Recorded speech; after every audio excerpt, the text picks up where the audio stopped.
Welcome to the Muscle Expert Podcast with Ben Pakulski, one of the world's top professional bodybuilders, an expert on human performance and mindset mastery. Ben dives deep to deliver the strategies of the top experts to upgrade your body, mind, muscle, strength, performance, biochemistry, and how to become the upgraded modern man. Join us on benpakulski.com to learn the cutting-edge techniques to take control of your body, your brain, and create your greatest life. Hey, welcome to the Muscle Expert Podcast. I am your host, Ben Pakulski, and today we have Dr. Jose Antonio, the head of the ISSN, the International Society of Sports Nutrition. He is the guy leading the research when it comes to sports nutrition, when it comes to supplementation. And Dr. Antonio gives us some really awesome insights into what the research says around how much protein you actually need, what the research says around high intensity versus steady state cardio. He's also going to give us some really awesome insights into peanut butter overfeeding. What? Yep. And as always, guys, if you love this episode, I'd love for you to share it. Leave us a review on iTunes. I appreciate you guys so much. Have an awesome day. Enjoy the episode with Dr. Jose Antonio. And today's podcast is brought to you by ATP Labs. We've just released a brand new product that you guys are going to love. It's called MyoPrime. And this is just a creatine-based product with some ATP and HMB. And the reason I love this product is it's kind of an add-on to your current pre-workout. So you guys know I'm not a big stimulant person, but I am a big focus person. And creatine really helps add to that focus product that I always take. So you guys know I'm a big fan of the GF, which is the growth factor by ATP, which is primarily just alpha-GPC and tyrosine, driving up some dopamine and acetylcholine in your brain. But if you want to add the pump factor and the cellular energy to that so that you can have the fuel you need to fuel your workouts, then I highly suggest you add MyoPrime. And if you think I'm cool, I think you're cool too. So if you use the code BEN10, B-E-N, and the number 10, 10, you get 10% off this month only. Enjoy the podcast. And welcome back to another episode of the Muscle Expert Podcast. A gentleman who's been influencing the fitness industry, particularly the supplement industry, for a really, really long time. This guy is a pioneer, leading research in every area with respect to optimizing supplementation, optimizing human performance. Dr. Jose Antonio, the head of the ISSN. Welcome so much, sir. Hey, thanks, Ben. We had a few glitches there, but I think we're going to have a really good time talking about sports nutrition science, sort of the way that the category is right now, how it's changed in the last 10 or 15 years. And really, there's a lot of cool stuff going on in the world of science as it relates to sports nutrition. So we're going to have a lot of fun. I think by definition, when you have IT difficulties, it has to be a good episode because, all the stress is now behind us, right? We've buried it all. It couldn't get any worse. It's only all uphill from here. So I'm super excited to have you. So I was an attendee of the ISSN for 2 years, 2012 and 13. And I learned a ton. And you guys have a lot of really amazing contributors. And this year you're holding the 15th annual ISSN conference here in Clearwater, Florida. And I love it because you guys are the guys asking the right questions. And the first thing I want to ask you is what is currently the most exciting thing going on in sports nutrition research? Because it seems like there hasn't really been anything that exciting for the last 3 to 5 years. It's all kind of been different iterations, and now everybody's trying to put a patented label on different molecules, and there's nothing really exciting coming out. Is there anything exciting in your pipeline? Well, what's interesting is with the advent and proliferation of social media, it's actually presented sort of a weird set of problems for sports nutrition science, and sort of let me explain. It's if you go back to the 1990s, I remember back in the 1990s, I was the science editor for Muscle and Fitness magazine, and really back then you had print media, and that's about it. I mean, a few people had radio shows, but the dissemination of information was actually pretty slow. Unless you went to a science conference, you really didn't know anything about this stuff other than the people who would go, the journalists, they'd write about it. It would appear in a magazine. You'd wait for that magazine to come once a month and you'd be like, oh, wow, here's some new cool information. The challenge today is that because so many people have access to information, whether it's fake news, real news, or whatever, it presents a challenge in that now there's so much information out there that the average consumer doesn't know what's real, what's true, and what's not. So in a way,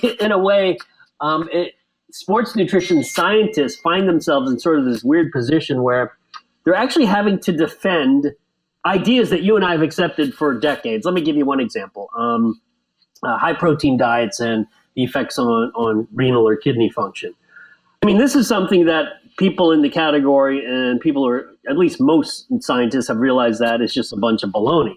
Yet, you go on Instagram or Facebook or Twitter, and you have these people who are so hell bent on basically promoting things that are just patently untrue, and you find yourself defending science that, I sometimes scratch my head and I think, am I wasting my time sort of talking about this when in fact I know what I'm talking about is true, yet clearly there are tens of thousands of people who don't believe it. So what exactly am I doing? So that is an aside. That's one of the challenges. And in terms of new things, new ingredients and whatnot, I think you're So before you move on to that, I want to actually address that conversation. So typically that's perpetuated by poorly designed studies, right? Like one study will come out that says, hey, this study proves this, and everybody jumps on it and doesn't read the fine print, or does read the fine print and it's a poorly designed study. Can you address that a little bit? Because that's a huge issue that I find in the industry right now, is people jumping to conclusions based on one study that hasn't been repeated or is poorly designed, which apparently, unfortunately, seems to be a huge reality now. Can you address that conversation? Yeah, the issue of poorly designed studies or just one study, I think that's come up with a few of the categories in sports nutrition. The one study is probably the one that's more problematic, because all it takes is one study and people are like, oh my God, see, I told you, it doesn't matter if you consume anything after your workout. It's a waste of time. When in fact, and I'm specifically talking about sort of the idea of an anabolic window or post-workout anabolic window, et cetera, et cetera. People have gone to extremes in saying, well, for instance, based on very limited data, and actually there's very few post-workout supplementation studies that have looked at actual changes in muscle mass. It's actually quite rare. So you're talking about limited science, but also I think there's a pragmatic issue that sort of gets lost among all this sort of science details. And as a scientist, I'm probably more on the pragmatic side than what I would call a science purist. I don't go strictly by dotting I's and crossing T's. I sort of pull back, you look at the data, you pull back, and you give a pragmatic response or pragmatic advice. And with post-workout, I'll deal specifically with post-workout supplementation, because I get that question a lot. I always say the correct question, the right question to ask is not whether it helps. The right question to ask is there ever an advantage to not eating post-workout? Is there ever an advantage? And the answer to that is no. There's never an advantage. So the choice is simple. You consume something post-workout. Now, if you're a strict science purist, is there a difference between consuming it 10 minutes after versus 60 minutes after versus 3 hours after? That'd be hard to demonstrate, because those kinds of studies are hard to do. But again, let's flip it around. What's the advantage to not consuming anything when you leave the gym? The answer is simple. There's no advantage. So when people get hung up on sort of what I call the fine details of a study, it's the you miss the forest for the trees. They get so hung up on the fine details that they forget. In the end, not only trainers but scientists, our job, and I mean that's what I tell other scientists. I say our job is actually to provide advice. I mean, we can do all the science you want, but in the end, there's got to be a practical application to it. Otherwise, we're just wasting our time. The other thing you had mentioned, poorly designed studies. And this is where this gets a little tricky, because now with the advent of the proliferation of social media, everyone is an expert and everyone has sort of always chimes in their 2 cents. And what's interesting is a lot of times the limitations of studies, you might call it poor design, I call it limitations, is oftentimes more of a pragmatic issue, meaning don't have enough money, can't get enough subjects. Studies at universities are typically done within a semester system. So you're dealing with this 15-week block, and you're like, we need to cram this stuff within a 15-week block. So there's all of these sort of practical realizations that occur when scientists do studies. But when people read sort of the final product, all they're seeing is the final product. They're like, well, why did they do this? Why didn't do that? And oftentimes the answer is really quite innocent. It's like, well, we just didn't have time to do that. I mean, and that sounds silly, but in the end, scientists, they have to finish studies, sort of within this artificial time frame. They don't have unlimited resources. They don't have unlimited money. And they don't have unlimited time. So So that practical aspect, I think, gets lost a lot in those who don't do studies. I mean, it's sort of like watching, you watch the 100-meter dash in the Olympics, and you're like, my God, how come he, instead of winning, this guy finished third? When in fact, you're not aware of the process that happened the 4 years before, the 4 years before that 4 years, how they were. I mean, this whole developmental process before they get to the starting line in the Olympics, the average person has no idea what that entails. Same with science. When a study's published, the average person has no idea what has gone into that particular study. And I always tell my students, I teach at Nova Southeastern University, and I teach a research methods class. And I always tell them at the beginning of my research methods class, I say, you know what? You'll be surprised how easy it is to criticize a study. It's easy to critique it. There are so many pitfalls with them. And then at the end of the semester, like, you know what? There are a lot of pitfalls in these studies. I know. And I'm like, yes, there are. I mean, it's not that hard to find things that are wrong with studies. And it's mainly because you don't have unlimited resources and unlimited time. If you had unlimited resources and unlimited time, you could maybe create the perfect study. I still think it'd be impossible, but you could try. But you know what? Hey, we're human and we do our best. So I do appreciate the acknowledgement of, hey, man, sometimes it's just within limitations. So you have to kind of look a little bit deeper and acknowledge what is the value of this, and maybe use your brain and think it through and be a pragmatist, like you say, rather than just taking it for what you see as a result. So I'm very grateful for that. And, moving along to the conversation around, what is the best research out there right now? What are the most exciting areas that are really getting you excited for sport nutrition going forward? Well, I think some of the newer things, and this sort of delves a little bit outside the bodybuilding realm, but you'll see a lot of new data on for instance, beetroot juice or the nitrates in terms of how they can. There's actually a lot of data showing they can help athletic performance, particularly endurance sports. Will it help bodybuilding? Well, you know what? It might. I mean, if there's some impact on blood flow, certainly it could help. So my demographic isn't just bodybuilders. It's, typically men over 35 or over 30 who just want to live their greatest life. So it's not just bodybuilders. We've got a lot of diverse. Awesome. Then you know what? There's a whole lot of different things. I mean, even in the diet category, the role of whether certain diets are better for you, whether it's a ketogenic, whether it's a high carb, low fat, or higher protein. I've done a lot of what I would call super high protein diets, where we're really giving a boatload of protein to subjects.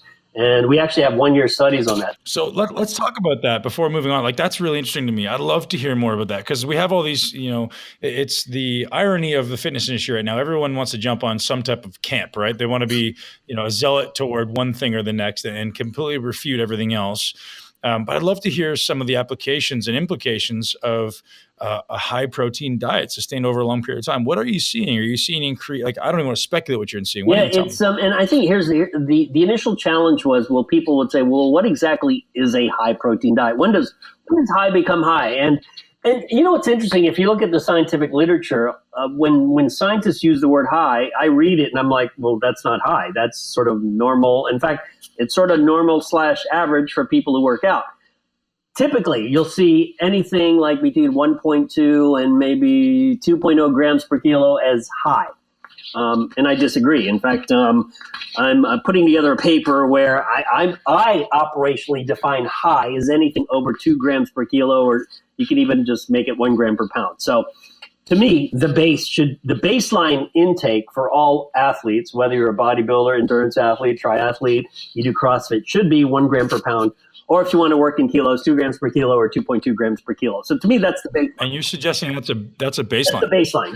You don't go below that. Don't go below that. But 99% of clinical nutritionists would disagree with me. They're like, "Oh my God, that's too high." And I'll get to the issue of why people tend to be such minimalists with protein. It's just kind of puzzling. But anyways, what I'm telling you now, most clinical nutritionists would disagree with me, but I don't really care what they think anyway. So about 3 I like you more and more already, Dr. Antonio. So 3 or 4 years ago, I remember one of my students in my class, this was like a while back, and he was eating, and I always see him eating. I'm like, this guy's always eating. So I sit next to him. I'm like, hey, how much do you eat a day? Because this guy's constantly eating, and he's like, he sort of rattles it off, and he tells me how much he eats. I says, how much protein is that a day? And he's like, 300-ish grams. I'm like, 300, how much do you weigh? So I calculated. I'm like, wow, you're around 3 grams per kilo. That's pretty high. Not many people get that high. He's like, that's just how I always eat. I'm like, oh. So I decided, you know what? I'm going to do a study where I have guys and girls consume 2 grams per pound. of protein for 8 weeks, which is, 4.4 grams per kilo, which I found out is really hard for a lot of people. So anyways, 8 weeks of this, nothing happened. That's the amazing part. Nothing happened. They didn't get fat. They didn't get more muscle. And these were recreational bodybuilders for the most part. So nothing happened, which I thought, well, that's really weird. Nothing happened. So they didn't get fat, which and remind me later to tell you some of the peanut butter data I got. But anyways. I got that written down here. So they didn't get fat. So I said, okay, what do we do? Let's change it up. So instead of 4.4 grams per kilo, I'm going to drop it to 3.5 grams per kilo because I think that's more doable for most people. It was hard for a lot of people to do 2 grams per pound. I mean, people were like, oh my God, I'm full, blah, blah, blah. My stomach is bloated. I'm eating all day and taking shakes. I'm like, yeah, it is hard. So we dropped the dose to 3.5 grams per kilo. But the kicker was we changed their training. So everyone had to follow a basic split routine training, back buys, chest, shoulder, tries, legs. It would be a 3-day split, 1 day rest, your basic training that, so many people follow. And then this is what happened with this. What's interesting is if you change training and still eat a lot of protein, you do gain lean body mass. The kicker was this. It seems that at about 2.5 grams per kilo, that seems to be the upper limit, at least in my studies, for the amount of protein you need for gaining lean body mass. So about 2.5 grams per kilo. That's like, okay, it's 1.1 grams per pound or whatever. But the group that consumed more protein, in this case 3.4 grams per kilo, they actually lost more fat mass. So that seems counterintuitive. Wait a minute, they consume more calories in the form of protein. They gained the same amount of lean mass, but they lost more fat mass. So was it isocaloric otherwise? No, it was not. Same carb, same fat. Yeah. The higher protein group just had more protein. So much total calories. Yeah. Okay. Yeah. So people are like, wait a minute. Okay, they both gained the same amount of lean body mass, but one group lost more fat mass. The group that ate more. So that. And this is over 8 weeks. This is over 8 weeks. How much fat loss did they see? It was roughly. Let's see. The lower protein group lost, I think, roughly a couple pounds. The higher protein group lost maybe 4 pounds of fat mass. It was still fantastic. It was a pretty good amount. And remember, these guys and girls are pretty well trained. Yeah. So that, got people thinking, what is it about protein that promotes loss of fat mass when you consume it at higher doses? And some people think it's related. Obviously, it's related in part to the thermic effect of food. I mean, protein has a high thermogenic effect. But what we're going to look at in the future, in fact, we're in the middle of this study, is looking at whether protein affects total daily energy expenditure, and particularly whether it affects non-exercise activity thermogenesis. Yeah. So when you eat a lot of protein, does it just make you generally more active? And the answer is nobody freaking knows because no one's bothered to look at it because none of these studies actually give you a lot of protein. I mean, so we're looking at that, and hopefully we'll find that we'll at least get preliminary answers sometime this summer.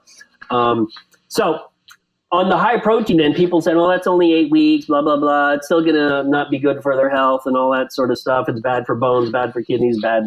It's bad for everything. And I'm like, no, it's not. And then, I scratch my head. I'm like, why do I do these studies when I know the outcome? I mean, okay, maybe I don't know the outcome, but I'm a pretty good guesser. So I'm like, okay, I'm going to get the best male bodybuilders because one thing I really like about bodybuilders is they can recite what they eat. Like to a T. They know exactly what to eat. And when they log their food, it's exact because it has to be exact because that's what bodybuilding is. So I got the best guys of the initial studies. I said, hey, can you just eat like this for a year? And we're going to look at your blood work and see what happens. So they ate like that for a year. They averaged like 3 grams per kilo. Kidney function fine, liver function fine, blood lipids fine, everything is fine. And I'm like, but this is the funny part. I remember on Facebook, one of my friends says, you watch it. Someone's going to say, okay, well, that's a 1-year study. What about a 2-year study? What about a 10-year study? Right. And what do you know? Someone said, oh, what about a 10-year study? I was like, sure. So one thing that comes to mind, though, is perhaps because they are training so hard and so frequently, their body functions obviously better than most people. If in your opinion, if someone who is sedentary did this, would it still have no negative side effects? Well, no, actually you bring up a good point because people, that's what a lot of the critics would say. They'd say, well, these guys are in shape and they work out like crazy and they're low body fat. Well, of course it doesn't affect them. Right. And really on the surface, it seems like a legitimate scientific question. But on the pragmatic side, I always respond with, well, the only people who eat like this are people who work out. I don't know anyone who's sedentary who will actually purposely eat that much protein. I mean, people who are sedentary and eat a lot, they're not drinking whey protein shake. Maybe if they did, maybe they'd actually be inspired to work out. Maybe they would get that extra energy to train, And if they started paying attention to their nutrition, maybe that would be enough inspiration to train. Exactly. And I think that point is lost, especially amongst clinical nutritionists, because they're like, when they actually start calculating how much they eat, they always are like astounded, like, wow, they really eat that much? And the weird thing is I'm always around people who tend to eat like this. So to me, it's like, yeah, it seems kind of normal to me. It's no big deal. But they're like, oh, my God, I can't believe people eat that much. I'm like, yeah, but you probably can't believe how much they work out either. So, in a weird way, the population you and I work with, and I'm usually only around athletes, and those are the people who come in for our studies. I get sort of this weird view of like, that's how I view most human beings. But then when I step out of the lab or step out of school or go to Target, for instance, it's like, whoa, wow, they don't look like the people in my study. So it's sort of a reality check. Continuing on the conversation around protein, the frequency of dosing for these people, because I know that's a huge, I don't know if it's misunderstood, but it's understood. Like most people don't quite get the necessity of frequent administration. How long does a protein bolus stick around? If I'm eating a large bolus of protein, how should I be intermittently dosing with leucine between meals? How do you best recommend people take advantage of an mTOR stimulus? Yeah. What's interesting about this, and since you bring up mTOR, and I think I'm sure you're well aware of what people call the leucine threshold, and the idea that you have to consume a certain amount of protein, particularly the essential amino acids, and even more specifically leucine in doses that stimulate mTOR. So I always sort of play this hypothetical game of, well, what if I just grazed all day and never actually hit that threshold? Would nothing happen to me? I mean, if I just sort of ate all day? And I just can't believe that the human body evolutionarily would just say, you know what, you can nibble all day and it's not going to work. But if you gorge 3 times a day, that's better.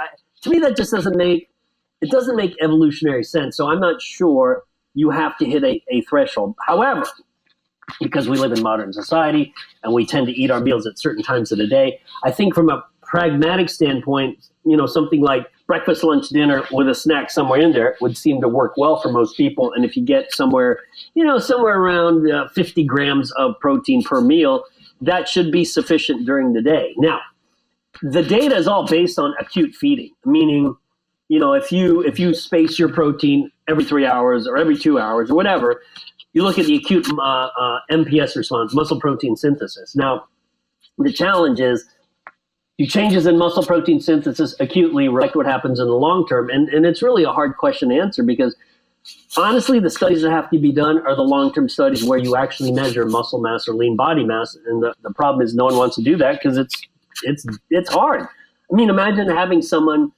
having 2 groups, and one group, okay, you're only allowed to eat 3 meals a day.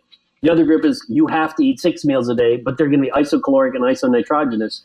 I mean, the number of people dropping out would be just astounding. So in a way, I hate to say we're left with kind of sort of educated guesswork. And it seems to be that it makes sense to space your meals roughly 3 or 4 hours apart. It does not make sense to have one gigantic meal in the morning and one gigantic meal at night. If it's just simply, even if you're just talking about keeping your central nervous system working well, because, you got to work, you got to use your brain. The last thing you want to do is be hungry and grumpy. So that alone probably supersedes the need for maintaining MPS if you're a normal working person in an industrialized society. So, but I think from a pragmatic standpoint, I tell people, eat breakfast, lunch, dinner, and then get a snack or meal that contains protein somewhere in there. Maybe it's before you go to bed, so that's 4 meals a day. 6 meals, you got to be super disciplined, and it's kind of a pain in the butt, but 5 meals seems to work, 4 meals seem to work for most people. Right, whatever works for you, right? All right, Dr. Antonio, now it comes the time in the podcast when things get very serious. One of the things that you said in the email got my attention, and I think it needs serious attention. You talked about peanut butter overfeeding. This is a very serious conversation to have now, Dr. Antonio. Tell me about this. Well, part of this stems from we've done a bunch of protein overfeeding or high protein diet studies, and it's not that hard to get people to consume a bucket full of protein, especially when it's free. In fact, it's funny. Guys come to the lab and they see this room full of protein powder, like, "Hey, could I have a bucket or a tub?" I'm like, "Yeah, but you got to be a subject." So, anyways. I'm thinking, okay, I talked with my students. I'm like, we should do another overfeeding study. And peanut butter kept coming up. They're like, hey, people love peanut butter. I know fitness models eat jars of peanut butter. And I'm like, yeah, they do. They're really kind of wacky about peanut butter, aren't they? Why would any strange person eat an entire jar of peanut butter at once? Yeah, exactly. I posted that on my Instagram about 30 times in the last year. Yeah, it is just, I find it really funny. I'm like, wow, they are in love with peanut butter. And I like peanut butter, but I'm like, kind of, these people, they say, oh, I can sit in front of the TV and just eat the jar. I'm like, really? You would do that? There's got to be some necessity there, right? Like when you're restricting your body of dietary fats, your body's just looking for whatever has the most dense amount of fat. There has to be that, right? Like if I'm eating normally in the off season, I don't crave peanut butter, man. But pre-contest, when your body is deprived of fats or you're losing fats, you're just looking for any excuse to dive into the jar of peanut butter head first. Right. And it's funny. There's, people view peanut butter as having this magical quality. Well, it's healthy fat and it's good for you. And no, it's not in any way. So I'm like, let's do it. Let's do a peanut butter overfeeding study. So we actually, we finished with people like, oh God, I can't wait to see what happens. Well, we finished 14 subjects. We'll have 17 subjects. The 14 are done. I've actually looked at the data, and they ate on average. Okay, this was only 4 weeks because I don't think anyone can handle eating peanut butter for more than 4 weeks at high doses. So we got those 16-ounce jars, and they ate on average 6 extra jars over the course of 1 month, above and beyond what their normal diet is. So whatever their diet was, let's say that 2,000 calories. We said, okay, eat about a jar and a quarter, a jar and a half each week on top of your normal calories. So what happened? What do you think happened, Ben? I think they put on body fat. Yeah, they got fat. And here's the funny part. Inevitably. They put on body fat, and there was lean body mass didn't change. So literally, the weight gain was all fat, which... Yeah. It's not surprising, but I don't know why I find it funny. I do kind of find it funny because fitness models love this stuff. It's like magic to them. So I'm like, well, here's the magic for you. So yeah, they got fat. So I'd love to get your opinion on the whole macro situation right now, because this kind of speaks to that. So for a long period of time, I ate a really clean diet. I below my daily macro intake. And I would eat a lot of nuts because, nuts are easy. Nuts are quote unquote healthy. But it's too much of one type of fat, and your body is just going to, for me, and I see this with a lot of people, like if you gorge on nuts, it's very easy to eat 1,000 calories from nuts, like by accident. So I'd like to hear your opinion on, everyone's talking about if it fits your macros. Do you think it's that simple? Well, if you're looking at it from a bodybuilding standpoint versus sports performance, because to me, I think you'd have to tackle it two different ways. If you keep your calories roughly the same, if you can be body weight stable, let's say 2,000 calories, does it really matter what you're eating in terms of fat and carbs? Probably not. I'm not sure it would be healthy if you had cotton candy instead of oatmeal. But if the calories were the same, technically it wouldn't be, I don't know if it'd be that big a difference, although it's much easier to process cotton candy than it is oatmeal. To me, the important macronutrient is protein, because it's probably dietary protein that will regulate body composition more so than carbs or fat. You could sort of juxtapose, you could take out carbs, put in fat, and do a substitution one way or the other. If the calories are roughly the same, I'm not sure it matters much. Now, I know there's data on, for instance, different dietary fats having different thermic effects, et cetera, et cetera. So, Dr. Antonio, you're the head of the ISSN, and for a long time, you guys are the leading researchers in the world.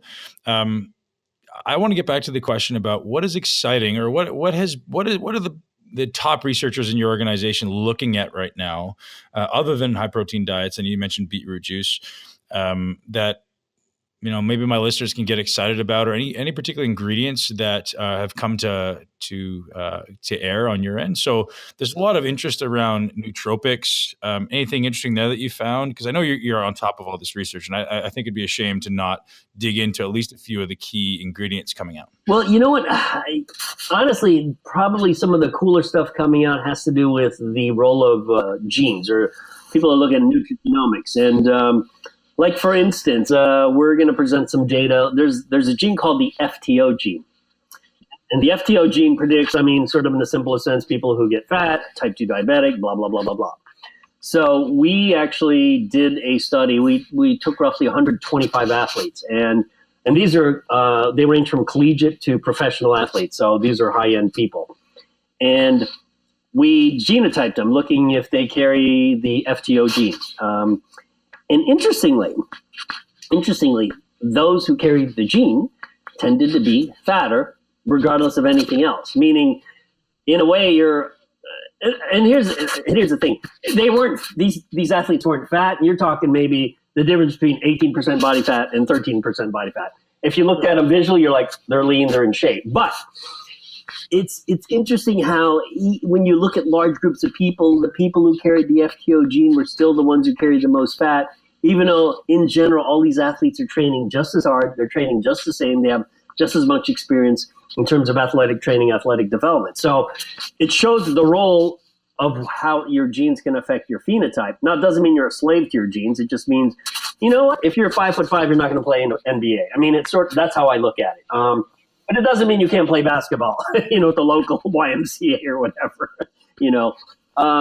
So I think the nutrigenomic area is really interesting, and we're starting to parcel out the importance of it. For instance, I have a colleague at the University of Ontario who looked at the gene for it's the one for caffeine, people who are caffeine responders and non-responders, and fascinating data where the ones who didn't carry the gene, they actually performed worse on a cycling time trial.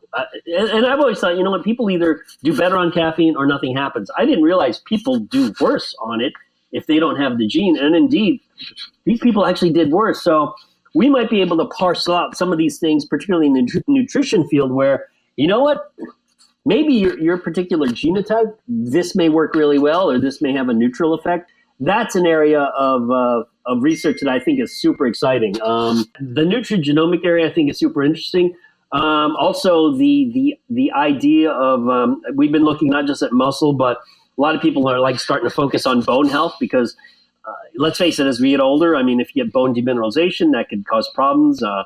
People don't realize that when older individuals break their hips, it's not just a broken bone you're dealing with; it's the atrophy associated with laying in bed, having to recover from that. And you know what? Also, what's interesting, I've a lot of my colleagues, we started out, there were not many sports nutrition scientists. Now we're in our 40s and our 50s. And it's funny, I have these conversations. They're like, you know what? I'm starting to read some of these older not old age studies, but studies in older people because holy crap, I'm an older person now. So it's like, oh my God, looking at these studies on college age individuals, that doesn't really apply to me anymore. So I'm going to start studying older people. So you mentioned some really interesting stuff around whether or not lean mass actually will increase a basal metabolic rate with any substantial significance. Yeah, this is sort of one of the things that personal trainers love to tell their clients, that if you gain lean body mass, metabolic rate goes up. And the fact of the matter is it barely has an effect on your resting metabolic rate. I always tell people the rough calculation is for every pound of lean mass, maybe you get an increase of 6 calories a day. And I call it, it's an extra cherry tomato. And that's about it. Even if you gain 50 pounds of lean body mass, it's really not that much. And I think people are always surprised how easy it is. And your peanut butter analogy sort of explains this. It's very easy to actually overeat above and beyond your typical daily energy expenditure. It's not that hard. And it sort of makes sense from a human evolutionary standpoint that it's very easy for us to put weight on because it's a very good survival mechanism. So yeah, the idea that you burn all these calories from gaining lean mass is just a crock. You don't burn that much. I always say the athletes who actually burn the most calories, I always use the analogy of the Tour de France cyclist. I'm like, well, if you're on your bike for 6 hours a day, you're probably burning a lot of calories. If you're hiking up a mountain, yeah, you're burning a lot of calories. If you lift hard in the gym for an hour, you're not really burning that much. It's just not much. I mean, you could eat a bag of potato chips and it'll replace it. Absolutely. So one of the other things you brought up was cardio, and there's so much conflicting, contradictory research and opinion right now on cardio. We've had some people come out and say cardio makes you fat, which we both know is a ridiculous claim. What are your opinions on the necessity or application of steady state cardio versus HIIT, and should people who are looking to optimize body composition, which direction should they be leaning? Okay, if we're talking strictly about body composition, not performance, then to me, I think, one, it's a matter of personal choice, and two, if you look at the adaptive response of HIIT training versus steady state cardio, the adaptive responses are actually very similar. If you look at what happens at the level of skeletal muscle, what happens to body composition, it's not that different. A lot of people view HIIT as sort of this offshoot of resistance training, when in fact HIIT is basically cardio. It's just very intense cardio. The problem is, if you're doing true HIIT training, it's very difficult to do it frequently. And I always give the number of, if you look at elite endurance athletes and all they do is cardio, I mean, they might do some weight training for injury prevention, but if you look at sports like rowing, cycling, swimming, distance running, cross-country skiing, et cetera, elite athletes do roughly a ratio of 80% steady state and 20% high-intensity interval training. Why? Because their bodies can only take so much high-intensity interval training, and then your brain gets tired, your body gets tired. The vast majority of what they do is steady state cardio. So, when people say, I do 5 or 6 HIIT sessions a week, I'm like, you're not doing HIIT. You're doing something else. You're doing some low-level thing. You're calling HIIT, but it ain't HIIT. And I always challenge these people. I'm like, go to any high school track and do some interval training with a bunch of high school kids, and you'll know what HIIT training is, and you're going to die. And so HIIT training is great. It's time efficient. You can get a lot done in a short amount of time. But from a body composition standpoint, I always say it's best to do both, because if you do just one or the other, you'll just get bored. From a performance standpoint, you have to do both. Particularly if you're an endurance athlete, you have to do both. Can you talk a little bit about, so it's just extending that a little bit, can you talk a little bit about the implications and necessity of aerobic training for people trying to build muscle? So, just extending the conversation you just brought up. I've gone back and forth sort of internally about the role of aerobic training and if your goal is just building muscle. For the longest time, I've held the position that if your goal is solely to build muscle, that doing cardio is just not a good thing to do. Mainly because, one, you have to recover from it, so you're wasting energy recovering from it. Two, it's time that you could have spent lifting, assuming that you maximize your time lifting. And three, the adaptive response of aerobic training has nothing to do with skeletal muscle hypertrophy. However, so there's recent data showing that if you add some sort of cardio, and in this case, like cycling, to heavy resistance training program, you actually get more skeletal muscle hypertrophy. So is there a role for aerobic training if the goal is bodybuilding? I'd say as long as you do non-impact stuff like rowing and cycling, I think it's fine. If you run, I think running is so catabolic that it will impede your ability to gain muscle mass. Dr. Untitled, what are some of the biggest mistakes people are making when it comes to sports nutrition? Well, I think that the biggest mistakes is, one, they sort of have to match what their goal is with their sports nutrition strategy. And typically goals are determined by what level of fitness you have. If you're dealing with what I call the recreational lifter, the recreational athlete, the recreational runner, they actually, if they did just some simple stuff, don't eat much junk, maybe take caffeine pre-workout if they want to work out a little harder, maybe get a protein shake post-workout, I think they're fine. I mean, you don't really have to do much for the recreational exerciser. If you're dealing with high-end athletes, you really have to do a little bit of everything, because with that population, minute differences determine who gets first, who gets second, who gets third. And this is where it gets tricky when you talk to scientists who I call them purists. They're the ones who will only strictly reads studies based on the particular population studied, and they're very strict in their interpretation. When in fact, when you're dealing with high-end athletes, one, you're not going to get many studies on them, and two, the amount that they improve is so tiny that oftentimes you don't know what's contributing to their improved performance. So in a way, you have to do everything you think that will help them.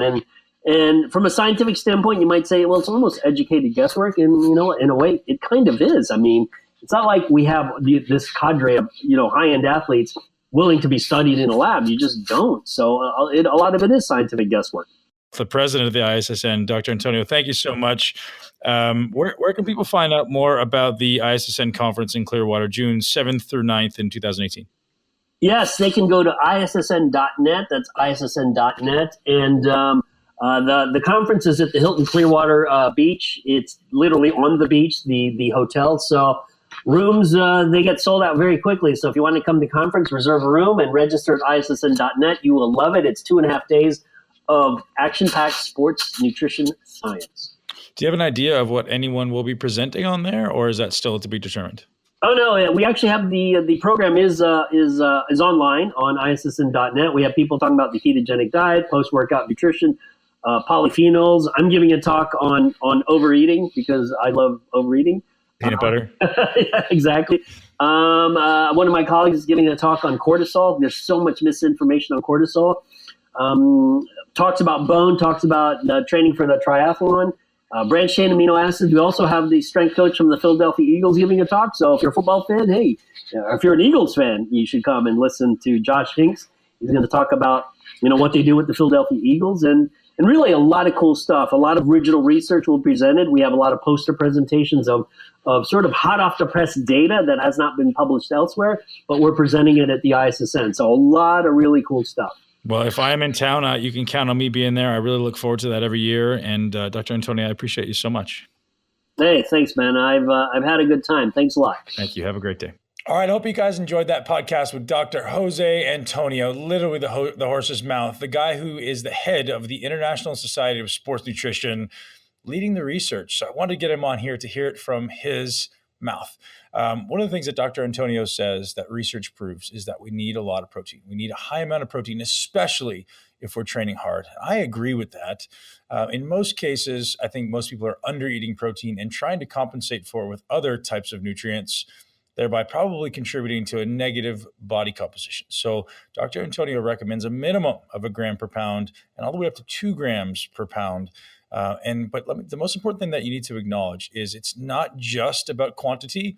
Quality has to come first. And isn't that the irony of the conversation around training too? I always say training hard is important. Working hard is great, but first you have to learn how to do it. So it's quality before quantity. Then once you master the quality, then we can increase the quantity. And that's the same with protein. So once we know we've got a really great source of clean protein, then we can increase the amount, because anytime we're eating anything, it's adding to the toxic burden, adding to the toxic load that we're consuming, and our body has to detox these things. So we always have to be careful as we increase our calories, how much toxin are we adding as well?